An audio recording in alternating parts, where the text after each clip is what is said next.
The public meeting of the City of Tallahassee Independence Ethics Board is now called to order this day, March 16, 2021, at 4:01 p.m. The board members are present here at the City Hall along with members of the public. Others among the public are also attending this meeting through a digital platform that is accessible at the board's website. With the assistance of the Communications Department and the Information Technology Department, this meeting is live streamed on the Ethics Office webpage. We're recording it for future reference. There is a delay with the online communications. We should all be patient. We thank those members of the City of Tallahassee for their support. This time, please rise for the Pledge of Allegiance. Pledge allegiance to the flag of the United States of America and to the republic for which it stands, one nation, under God, indivisible, with liberty and justice for all. Roll call. Seconds.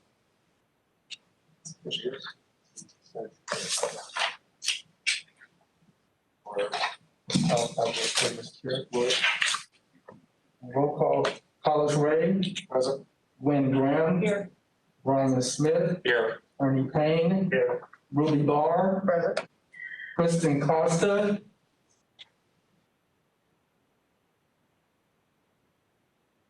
Robin Blank. Here. Mr. Chair, we have a quorum. Mr. Floyd. Procedures for public comment conducted in the meeting. For those attending the meeting online, please make sure your microphone is muted. Last week, we asked the public to make a request by email to ethics@talgov.com by 1 p.m. on the day of the meeting if you wish to speak online on agenda or non-agenda items. Those who have submitted their names will be given a chance to speak as scheduled. For those of you who are present and wish to speak, please see Mr. Floyd. We thank you for your interest. Know that your input is important to us. Has anyone received the agenda and supporting documents? Yes. Yes. With regard to the agenda or procedures for conducting today's business, are there any questions, concerns? That said, moving forward to the minutes of February 16th, 2021. Has everybody had a chance to read these minutes? Yes. A motion to accept the minutes. A motion to have a second? Yes. Discussion, all those in favor? Aye. Those opposed? Motion passes. This time, public comment on agenda items. None. We have one on the non-agenda item. None. Okay. We'll wait to that one then, and we'll move forward to the office report. Thank you, Mr. Chair. I'll remember to use the mic.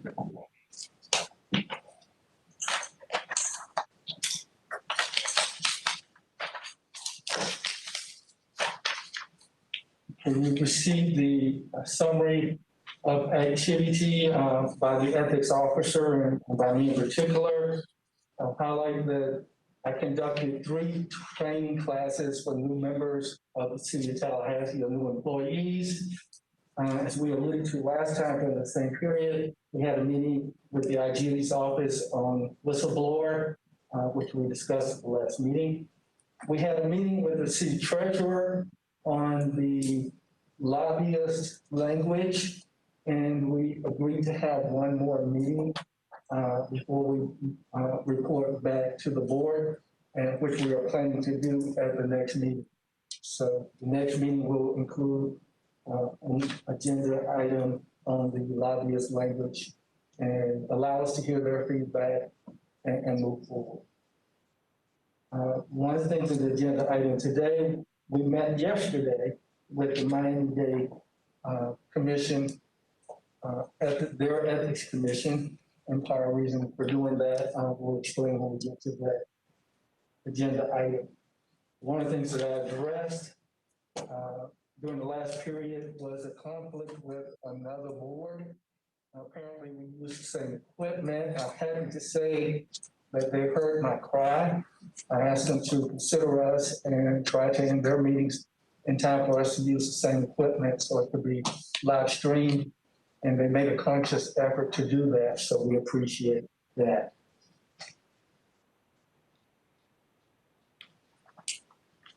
As far as the budget goes, it is as provided. I did ask Lucy to let me know how much funding we had left that was not dedicated funding that I would have to use if needed, and that's $80,000 between in year, which I think is a reasonable amount to do whatever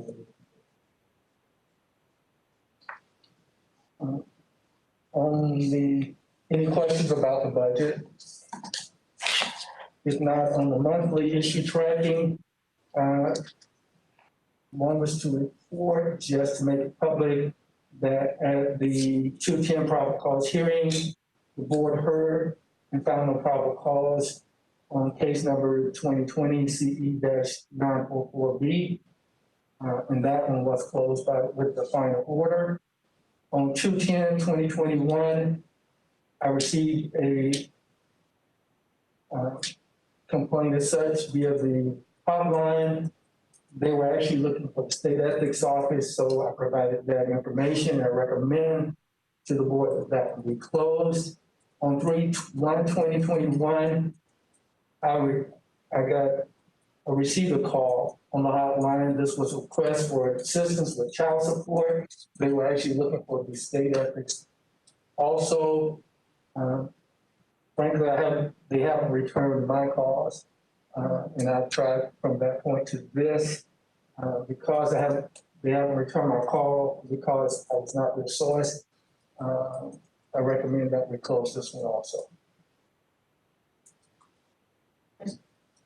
Mr. Floyd, so the comment and action taken message line is full. Is that the person who called you? Their message line is Right. full? Okay. So I text them. Okay. Just wanted to. Have a motion to close as recommended.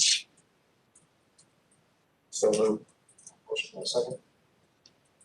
Second. Discussion. All in favor? Aye. Those opposed? Passes.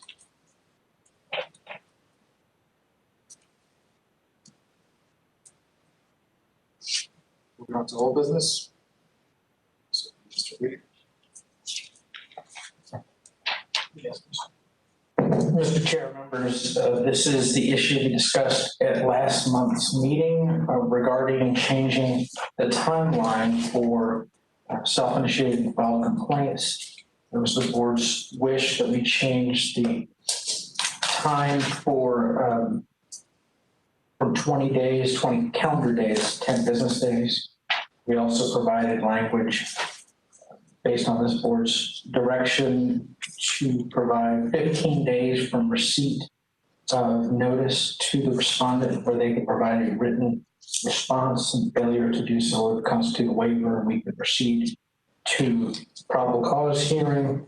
We also provide language stating that we have to clearly notice this right in the initial correspondence with the respondent. That's all.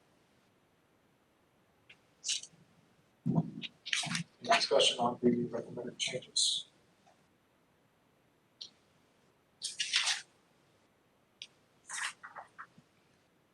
Discussion, is there a motion? I'm sorry, I do have a quick question, if you don't mind, Mr. Reed. Written response shall be due no later than 15 days following the receipt of the complaint. So the person actually or constructively has to receive notice of the complaint? Is that? Yes. Okay, so I may be misremembering, but was this the issue that we discussed about someone who is avoiding service of a complaint? Or was that a separate issue that we talked about, where someone's not signing for a certified copy of a document and we can't control that and we wouldn't want that to impede our ability to move forward? Is that a completely separate issue?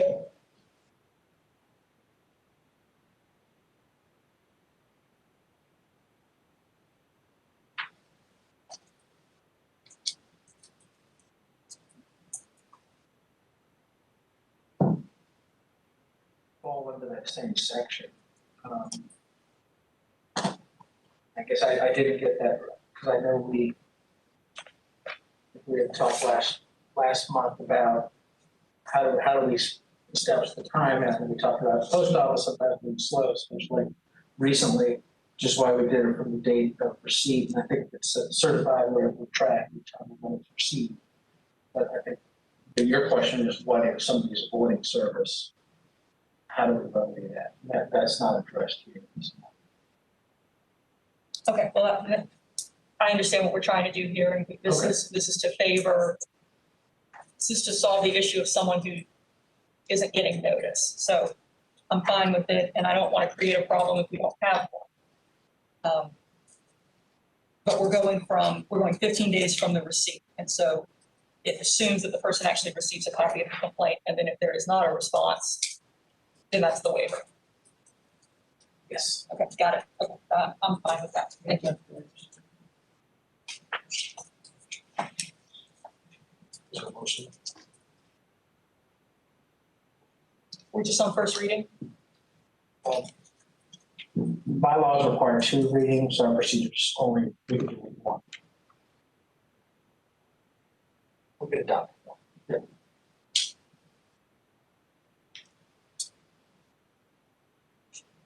I'll move to accept. Motion, for a second? Second. Discussion? All in favor? Aye. Opposed? Motion passes. Moving on to agenda item number 8, complaint process. Thank you. Thank you, Mr. Chairman, John, to help with this. I received and I gave you all a copy of it, the annual report by the Miami-Dade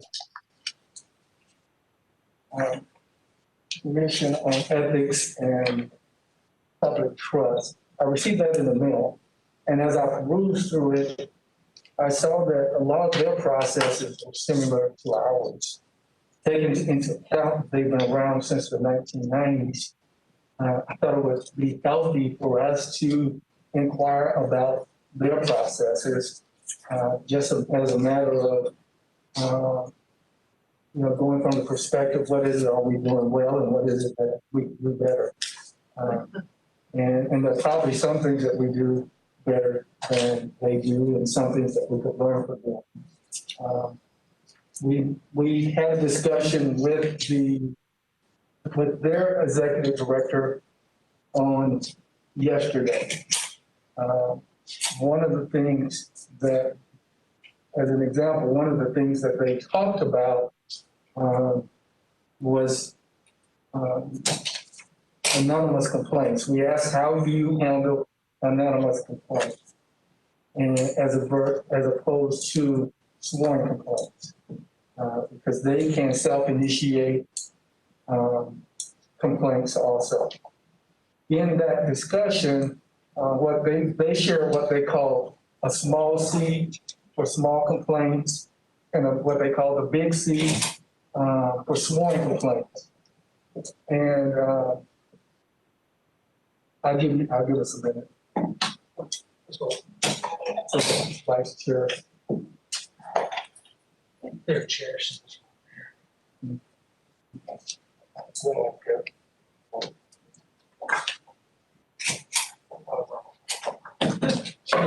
She got that from the other one. Yours. I just want to recommend I do that. And I think the limit for this room is supposed to be 15, so we're probably over the limit. That's why Oh, I have few chairs. But we'll consider that in the future as we make accommodations. We may have to put some people in the other room with the school. understand. Once we- So 15. Yeah. 13. So 2 more people, come on down. As 12. I said, we're 12 saying is the max, the maximum must be 12. 12, It must be, that's bad. that might be. Okay. So. Well, we're not gonna let Mr. Sims stand. No, we So will. here we are. I'm happy to go out if you want me to go out. Okay. Back on the agenda, one of the things that was interesting in Miami's process is with, they do accept anonymous complaints. And they call them small C. Yeah. And in some cases, they handle them differently. They do something they call a preliminary inquiry, and this is for all non-small complaints. Rather than going directly to an investigation, they do a preliminary inquiry before they get to legal sufficiency and investigation and do anything with probable cause. So in that sense, they handle that differently from the way they handle other complaints. What else stood out from that conversation? Probably just limiting it to the whole discussion. Is that how we- Yes. Okay, we discussed whistleblower, how whistleblowers are dealt with in 90 days. They actually have authority granted by the county commission to grant whistleblower protections. So that distinguishes them from us. I think what they had mentioned, as far as the anonymous complaint goes, obviously it's something that's in writing, it's a public record that at some point will have to be disclosed. They've had issues about it. Individuals call and speak to him over the phone. They've taken the position, and I think it's the correct one, that what's in his brain is not a public record, so we can't be compelled to turn that over, which apparently was the case in an instance where county commissioner cornered him and said, "You tell me who it was that called." He said no. So I think as far as the whistleblower, I think a big part of this conversation is we wanted to find out, based on our conversation last time, how do we protect complainants that may fear retribution, and we wanted to see how they handled it. And obviously, it is kind of an apples to oranges comparison because they do have that additional protections so they're able to grant those additional protections that we cannot. But I think as far as the anonymous, as long as it's not reduced to writing, I think that we would be able to protect those that make complaints and keep them anonymous. I think one of the reasons that Mr. Floyd and I talked about initiating this conversation is if we do receive an anonymous complaint, currently we're at the point where we have to self-initiate legal sufficiency, probable cause, et cetera. I think what was the term? Preliminary inquiry. Preliminary inquiry may be a process we would like to adopt. So if somebody does make a anonymous complaint before we go that next step, we at least do a little due diligence on our end to find out whether it's worth our time going down that road. And we've attempted to do that once before, but it ran into conflict because there was an argument that we needed to identify who the respondent was when we weren't totally sure that there shouldn't be a case because we're trying to get more information. So that's why that is important. Mr. Chairman, you were also on call. Did you call anything? What was that? Yes, seeing when I say little C complaints, and those seldom ever go to the board for consideration. It's usually handled by the ethics officer. He does the investigation itself to make a determination how to move forward. So it seems like very few things actually go before the board. It's just the sworn complaints, and even then, has to be to raise the level that's unique in the sense that the board has made a call on that one. Determination. And I think the one thing we're discussing is advisory opinions play a very big role as far as what the ethics office does and the service it provides to the county, its employees, and members of the community, as far as how to properly interpret the ethics ordinance in the county. It's a very unique board in the sense that the county has municipalities, and the role municipalities play as well. Their oversight. When you come asking us how many cities are there in Leon County, it's just the one. That's not Leon. Monticello, that's not Leon. So yeah, we don't have to worry about any issues there as far as conflicts. But yeah, this is a very having years of experience. It will be a good model to follow as far as the process, procedures, and the role they play as well. Question, how was this board established? How was the, not sure what they're called. Trust, they got a title for Miami Dade Commission on Ethics and Public Trust. How was it established? Yeah, I assume they have to be chartered by, talking about whether it was Yeah, a I was just citizen wondering initiative how or they came whether. into It was existence. a charter. Yeah, it would have to have been by charter, but whether it was a citizen initiative or initiative. Or we should be on through that. the city or county. Yeah, I don't think it was a referendum. They did mention it, I just. That's okay, forgot just the curious. details, but Yeah. it wasn't a citizen referendum. Yeah, Yeah, they mentioned about the source of it, the source of the budget, the Memory Council Commission, they also collect fees for the training. interesting. And from the lobbyist registrations as well, they get fees for that. And, as opposed, I think the Inspector General gets their fees, I got 8% of some contract that they get as well, so interesting to have a very interesting source of budget, but primarily through the county itself. I can chime in that huge operation. I mean, $6.5 million a year budget, I believe, is what they said. They have a full-time advocate, numerous attorneys on staff, a board counsel, executive director. Well, it sounded to me like a lot of their time is spent doing advisory opinions. So Yeah. they're churning those out on a very regular basis. They have some provisions set up through the city, through the procurement process. If anybody, they actually have requirements where somebody's applying or submitting a bid for a job and there is an issue, usually has to deal with a nepotism issue or something to that effect.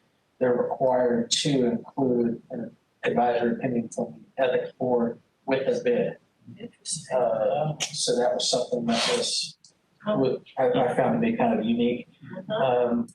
And we had kind of mentioned to them that we wanted to take the approach that we'd like to be the board that people ask us for permission before they ask for forgiveness.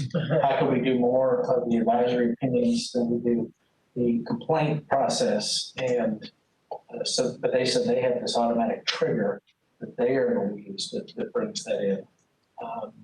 I don't know if the city will be open to anything like that, but I think Mr. Floyd and I have just discussed maybe just more public awareness with people, and I know he's really stressing a lot during his trainings that, you know, if you have any questions, come to us. And I think that our next line item, we're going to talk about some advisory opinions that we may be doing now.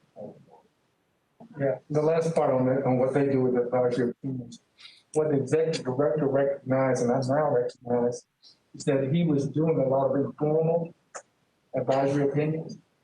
You know, like somebody will call me and say, how do you interpret this as far as training? Because it says every other year I do this and I'm supposed to do that. And I want to make sure I'm following that. And, you know, and I give them an answer and I would do it informally.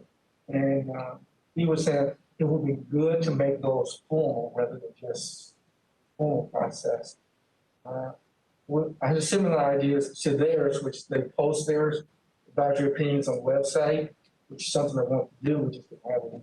So, but I think that's changing, and that if we post the informal as well as the formal, as we build rapport with city employees and officials, so they'll ask us. I think that we'll feel that. So that's the part of the discussion. So That's interesting. When I was on the ethics board in Decatur, in DeKalb County, Georgia, that's where we spent most of our time on advisory opinions. And various departments also required our advisory opinions with different views. And we'll talk a little bit more about where we are on the next item. But did you think of anything else? Just as far as with regards to us now. Anything else you want to discuss on this? We just move. I just noted on the staffing component, that they have an internship program for law students. John, you could probably use a little. We have a whole lot less staff than which limits, we can only do so much with the team we have, albeit everyone's working really hard, but have we ever considered, we have law school here in Tallahassee and, just across the state. Might be something we would want to consider to provide more help. It's particularly if we're gonna start doing more advisory opinions, that would be helpful. Yeah, from what I've seen with the project, it'd be like having a second opinion in one, because I called John day and night, literally. When I don't call him, I email him and I say, don't answer me, but he does. Yeah.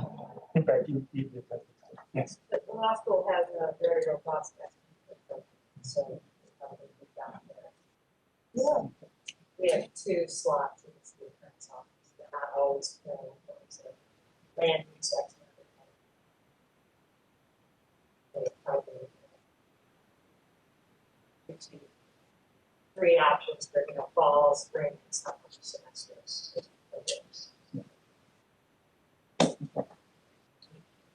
I can do it. The discussion, this one tomorrow is move on to the advisory. Okay, on advisory opinions, John is working on one advisory opinion. We did have a city commission member recently ask us for an advisory opinion on and whether it can be done on official letterhead. So he's researching that, and he will give a written opinion tomorrow. Like I said, I've had some informal ones that I'm going to look back at, work with John to make formal and post those on the web page.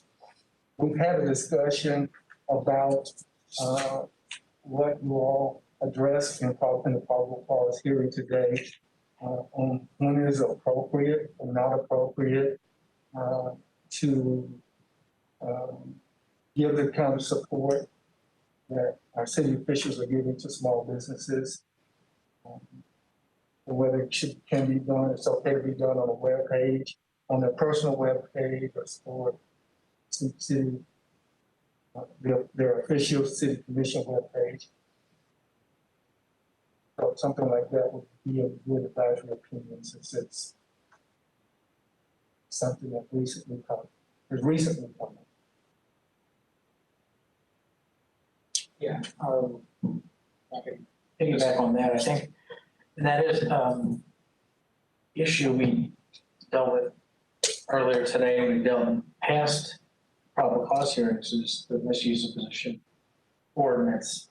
And if you recall, some or some maybe not, when we adopted the new ordinance or proposed it to the city commission to be adopted, we took the state statute for misuse and made it more stringent as permitted under the statute.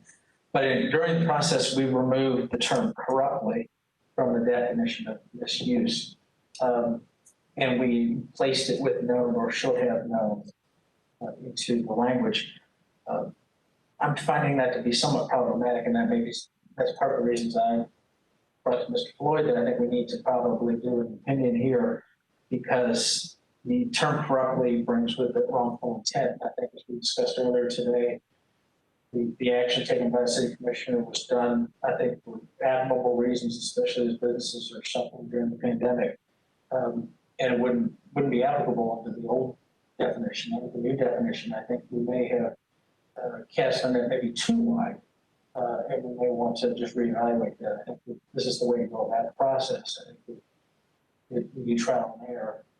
And we could possibly look at doing a rewrite of the ordinance and propose that, or we may want to establish precedents by this board that we apply going forward, and that could be ways that we handle that issue. So, but I know that was the issue I raised with the business comes out and they put something on the Facebook page, say, oh, come on down, business is doing great. This is Women's History Month. I've seen posts about great women business doing this, doing that. When did they cross the line, and was that this board's intent when we adopted or proposed the language to the city commission? So that's something I kind of wanted to flesh out in greater detail, so we go beyond the cases we've had in the past and kind of see how that affects everybody else in the future. Because I think everybody on the city commission is out in the community trying to promote local businesses, and I think that's a good thing, especially with the pandemic going on. We just want to make sure that everybody's fully aware of what our ordinance says, or how we're going to apply it, et cetera. And that's, we're giving you our conversation, what we are thinking, what we need direction on from you, and what we want. Such an advisory opinion on how you want us to do things. Mr. Chair. Yes. Could you remind us the reasons why we chose to remove corruptly from the order? There was a discussion back then regarding the term wrongful intent, how it applied in the criminal statute, whether we were bound to how it was applied there. I argued at the time that I didn't think that how it was applicable to the criminal statute had anything to do with what we were doing. I felt that there is a statutory definition of corruptly, which says wrongful intent, but then doesn't define wrongful intent. There's, I think it's the Blackburn case out of the first DCA, which then defines wrongful intent, which I think laid out the process that I think it did require that they felt that they knew they were doing something wrong. It wasn't intent as we would think in criminal law, but it was a little more than just a inadvertent violation. So we were trying to find this middle ground,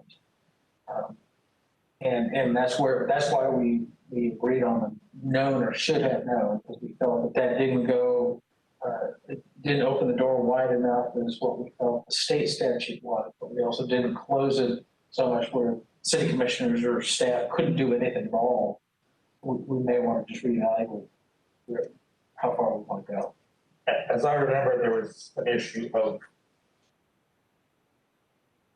the corruptly made it too difficult to prosecute the case, or yes. Well, we didn't, we thought that it might.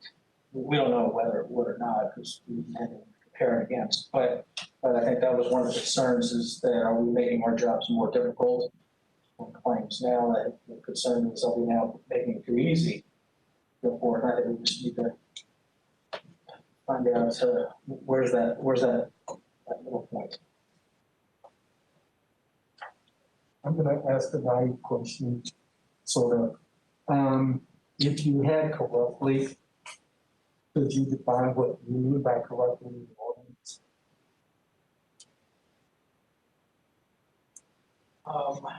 Does it have to be somebody else's definition? I think that we probably could. I would recommend that we not, just to prevent any confusion. Because I think the term corruptly is defined in Chapter 1, Part 3, and it says is applied in this section. So clearly, but since there's so many similarities and we run so parallel to the state statute, I don't know if we want to use the same term they're using, but then change the definition. I think we're inviting confusion if we do that. But we could figure out what we want that definition to be and just use the plain language on what that would be.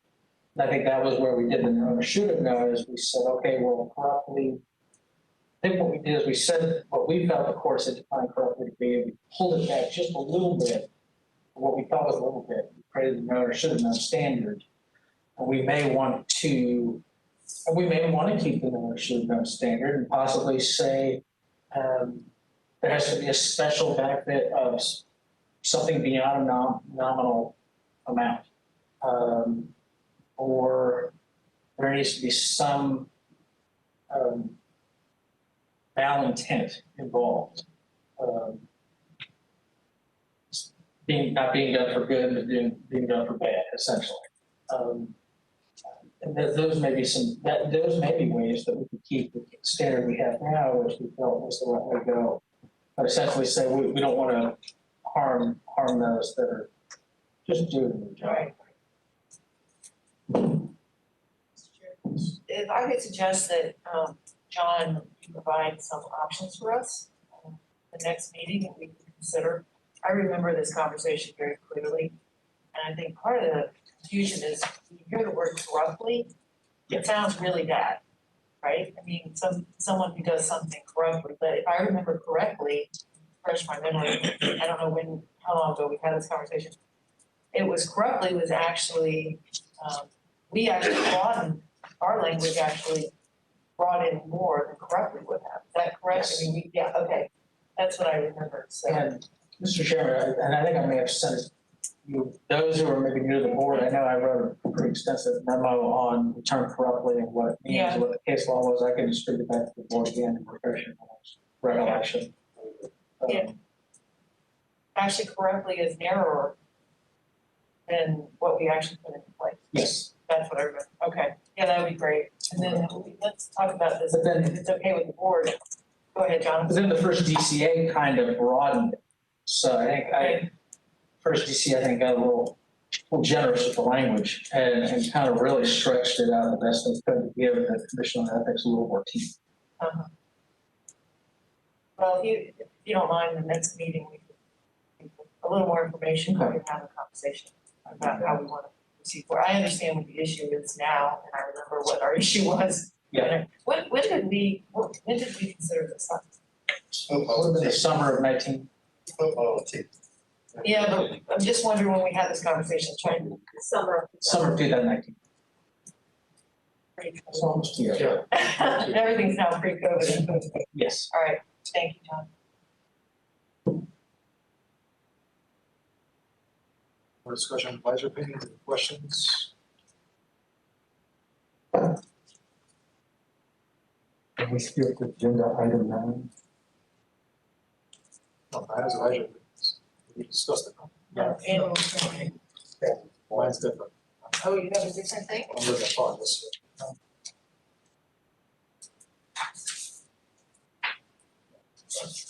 Did I set you up to fail? That's fine. So we did. Yeah, we did that. It's now the time to dance to Yes. Christmas. Blame it on my second shot. Okay, well, we're discussing advisory opinions very much, so we're moving on to Right. annual training. Yeah. You can blame that on my second shot. Right? Okay. You make me laugh. Annual training refresher course. Every year, all 3,000 plus city employees and officials are required to take what the city calls a refresher course.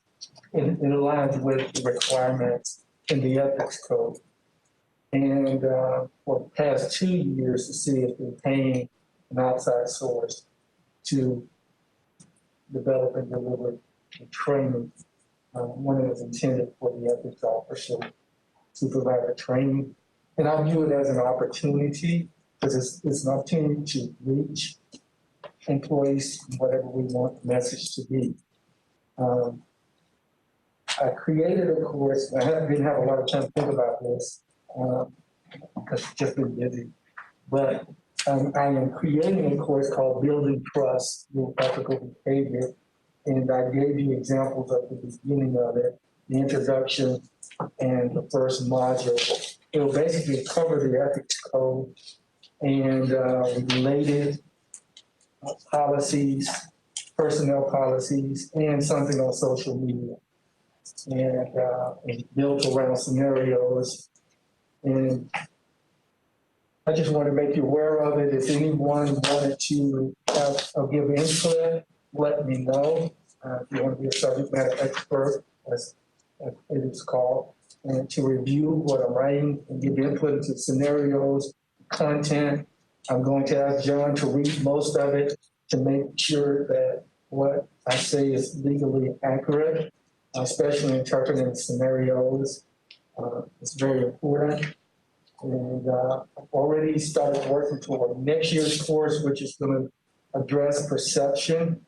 And I think in a little while, we're going to see results of a survey that will explain why that's important. But I just wanted to make you aware of that activity. I'm writing this course in about a month's time. It usually takes months to do what I'm trying to do. And if I didn't have experience, I wouldn't be able to do it. I also have a consultant in the background helping me for free, because it's my daughter, and giving me advice. And so I'm working with the city to get this done and get it online. And there are some challenges because they thought they had a learning management system. They found out they don't have a learning management system. I'm helping them identify an alternative that's not too costly. But the whole point, number one, is to make you aware of it. Number two, to ask for any volunteers who want to review it and give me feedback. That's it, Mr. Chair. Thank you. And I think you and I might have talked about it before. I'm happy to help. You notice I looked at it. You did look right at it. I couldn't say no. I was gonna say, okay, I'm on too much. Thank you. This is a huge undertaking. Yes, it is. But it's going to be really great. And Yes. I appreciate all your work on it. Sure, thank you. Ditto. Just to clarify, you said the past 2 years, the city has taken the lead on this. Is there going to be a formal trade-off to now we're moving on to your shoulders, or? There has been. Yes, they're looking to me. And their words to me is, you're the expert, so you tell us what you want to teach. I am asking them to review it, the job relatedness, which has been good because I found one person in there who, I used to have a old job because I talk a lot and I'm right, I still use a lot of words to say a little. So she's good at trimming it and still keeping it effective. So I need to use that too. Very good. Discussion on the agenda before open to public comments. Or And we have Ms. Marilyn Wills, manager provider. Yes, and Mr. Sims. Actually, it's yeah, this one goes back. Yes, ma'am. Please give us one.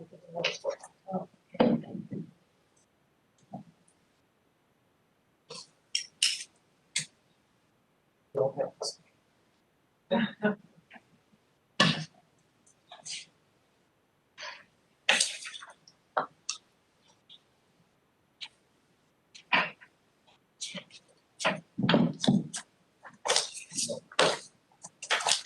My name is Marilyn Wills. I would 2326 Kilkenny Drive West. I'm speaking on behalf of the League of Women Voters of Tallahassee and as a member of the Citizens for Ethics Reform. I have a simple, direct question. Why has the Independent Ethics Board not communicated to the City Commission the lobby registration, disclosure, and regulation package that it passed unanimously at its December 17th meeting? Our coalition worked closely with this board to draft the proposals and pledged to encourage adoption by the City Commission. My colleague Peter Batzine has appeared before this board on 3 different occasions asking why the package has not been presented to the City Commission. This question has never been answered. Our coalition believes that it's a simple administrative function to communicate this board's approval of the package to the City Commission. We see no purpose in delaying this communication. If there is a reason, please tell us what it is. Furthermore, Mr. Floyd has reported that he discussed the issue with the city attorney and treasurer clerk, but he has not provided details regarding any feedback from the city. The charter amendment that created this board charges that it is responsible for ethics-related issues, including the responsibility to recommend proposed ordinances, resolutions, or charter amendments to the City Commission in all areas of ethics and corruption, including, but not limited to, conflicts of interest, financial disclosure, voting conflicts, hotline policies, ethics education, ethics in procurement, campaign ethics and financing, and lobbying. This board has successfully encouraged the City Commission to adopt sweeping ethics reforms in 2019. Now, in 2021, we encourage you to follow through with the lobby registration, disclosure, and regulation package that includes 2 proposed ordinances and 1 proposed charter amendment to correct Tallahassee's weak and ineffective lobbying regulations.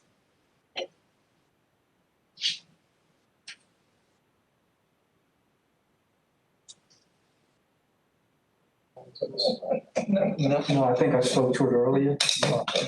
We are speaking with the treasurer, and we will report to the board at our next meeting. Did you have a comment?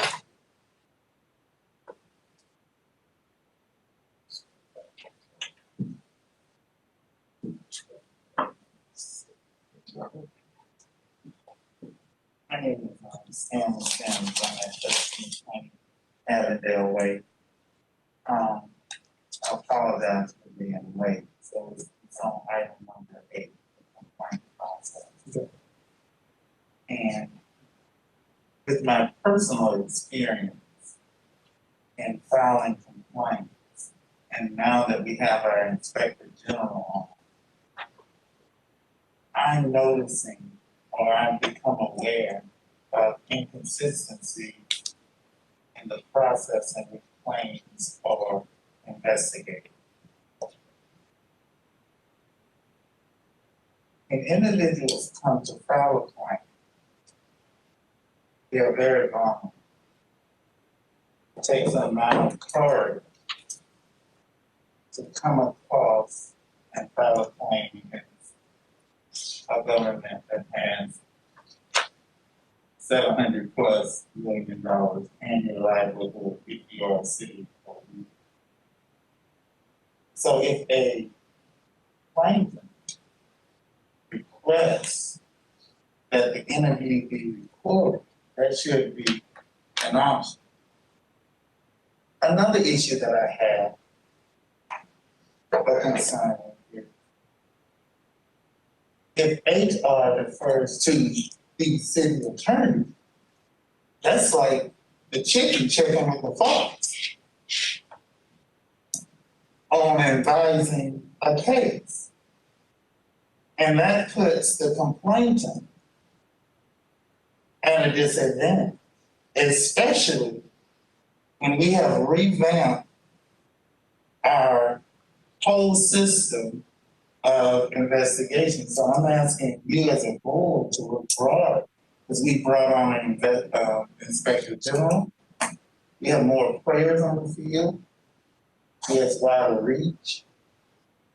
And we ought to also allow city employees as well as citizens take advantage of every option available to make them feel comfortable and safe while they process their claim.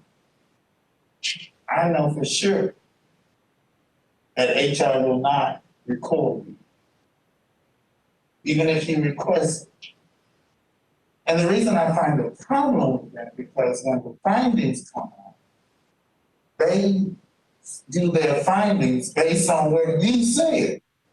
And I read some findings and say, that ain't what I said, but there is no proof. But there is the perception that the investigator is biased. But he's really not. He's a city employee who checks with another city attorney who advises them of what is pertinent and what is not pertinent. That's not a good setup. Especially if we're giving individuals the perception, Mr. Chairman, of confidentiality and anonymity. Because eventually it's going to hit the city attorney. And it's not about whether or not the way this structure is set up, you can't be anonymous. You wanted to. You can't. It's not really feasible. There is a way that they can find out who you are. Just an example of that, when you all were deliberating the corruption, when a city employee came forth and said, I know where the bones are buried on the pool, they found that young woman. They found that young woman. for the record, that young white man.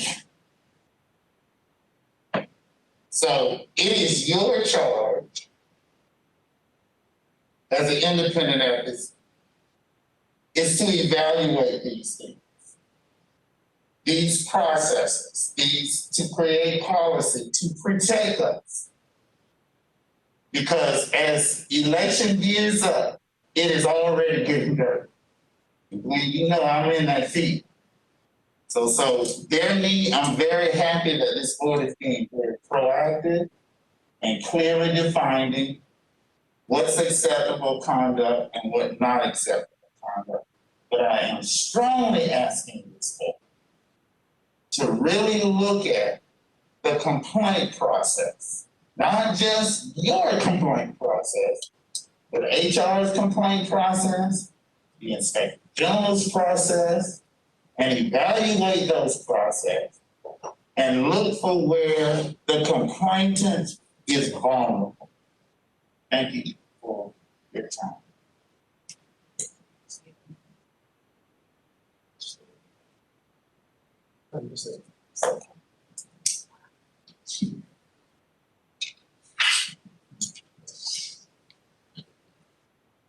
Any discussion for future items? The one we discussed with Mr. Reed about bringing some more information on correctly versus ownership. Thank you. Advisor opinions will be, we got some of those soon. For next meeting or meeting after? But you'll see them at the next meeting. Okay. And we'll follow up on the language, language and report. Conversation. Directives. I have a motion to adjourn.